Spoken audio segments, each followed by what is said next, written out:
You know them, amber alerts let us know when a child is missing. Silver alerts tell us a senior citizen has disappeared. And now KXAN Steffi Lee reports one group is pushing for another alert for people with mental illnesses. For me, it was the scariest thing. Julian Vasquez clings onto old memories of his son Juan. This is his report card. He had all A's. Juan has schizophrenia and disappeared for about a week a few years ago. It was the doctor who said to me, "I know that your son came to visit you. Is he still there?"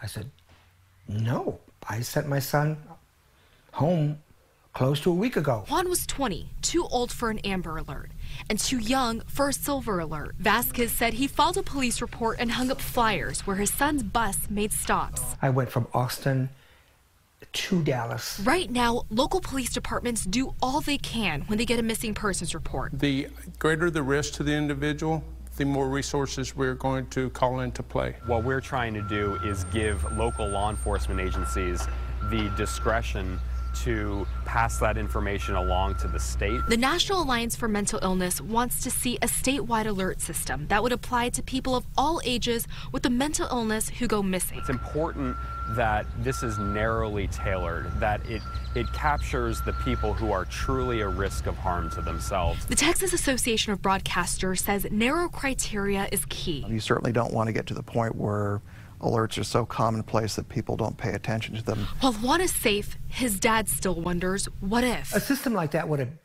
really saved a lot of time, would have put me at ease. Steffi Lee, KXAN News.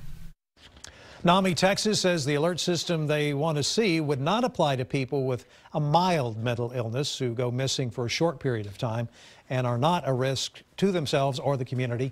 The group is currently working on narrowing down what criteria this alert system would cover. They plan to help craft a bill for the next legislative session.